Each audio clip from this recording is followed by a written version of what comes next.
Assalamualaikum warahmatullahi wabarakatuh. Bertemu lagi dengan saya Rian Sastra Indonesia. Pada kesempatan kali ini saya akan melanjutkan pembahasan yang sebelumnya. Yang kalau misalkan kalian itu menonton video saya sebelumnya, yaitu mengenai struktur berita pola piramida terbalik. Nah, jadi pembahasan yang sebelumnya itu mengenai struktur berita pola piramida terbalik. Nah, untuk pembahasan yang sekarang yaitu mengenai syarat-syarat berita. Nah, untuk yang pertama, isi beritanya itu harus berdasarkan kenyataan atau fakta. Nah, untuk yang kedua, berita itu bersifat aktual, yaitu mengenai suatu peristiwa atau kejadian yang diberitakan atau dilaporkannya itu masih hangat atau terkini atau baru terjadi. Nah, untuk yang ketiga, tidak memihak atau seimbang atau apa adanya, tidak memihak pihak manapun atau tidak memihak pihak-pihak tertentu. Nah, untuk yang keempat, berita itu harus menarik. Harus menarik di sini yaitu maksudnya harus menarik untuk dipublikasikan atau harus menarik untuk dilaporkan. Jadi misalkan contohnya seperti ini, harus menarik di sini maksudnya.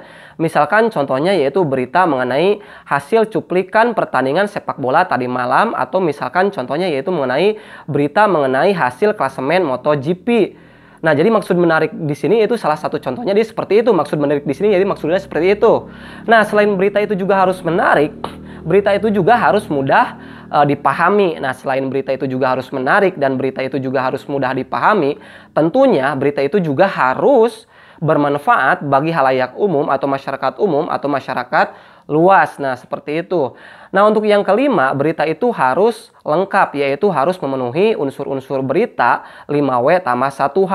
Nah, mengenai penjelasan mengenai lebih lanjutnya mengenai unsur-unsur berita 5W tambah 1H, saya sudah bahas ya di video saya yang sebelum-sebelumnya. Silakan kalian cari, silakan kalian tonton, dan silakan kalian pahami ya mengenai penjelasan lebih lanjutnya dari unsur-unsur berita 5W tambah 1H ya, dengan judul videonya yaitu unsur-unsur berita 5 dalam kurung 5W tambah 1H. Nah, jadi judul videonya yaitu unsur-unsur berita dalam kurung 5W tambah 1H ya, mengenai penjelasan lebih lanjutnya dari unsur-unsur berita 5W tambah 1H di video saya yang sebelum-sebelumnya. Nah, seperti itu.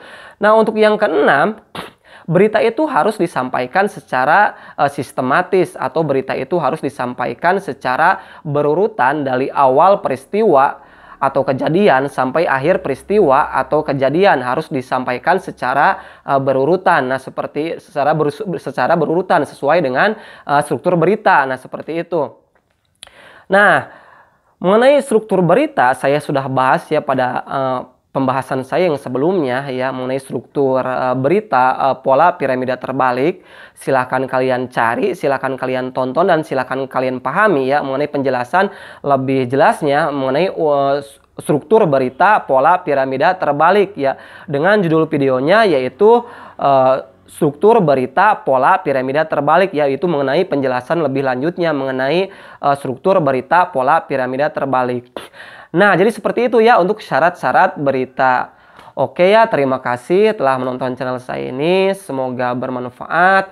Jangan lupa like dan share channel saya ini, dan jangan lupa subscribe channel saya ini untuk mendukung atau memotivasi saya dalam membuat konten-konten pembelajaran bahasa Indonesia, khususnya pada kesempatan kali ini yaitu pembelajaran bahasa Indonesia untuk kelas 8 SMP. Nah, untuk pembahasan yang selanjutnya, insya Allah di lain waktu, di lain kesempatan, saya cantumkan linknya di deskripsi. Oke ya, terima kasih telah menonton channel saya ini. Semoga bermanfaat. Saya akhiri. Wassalamualaikum warahmatullahi wabarakatuh.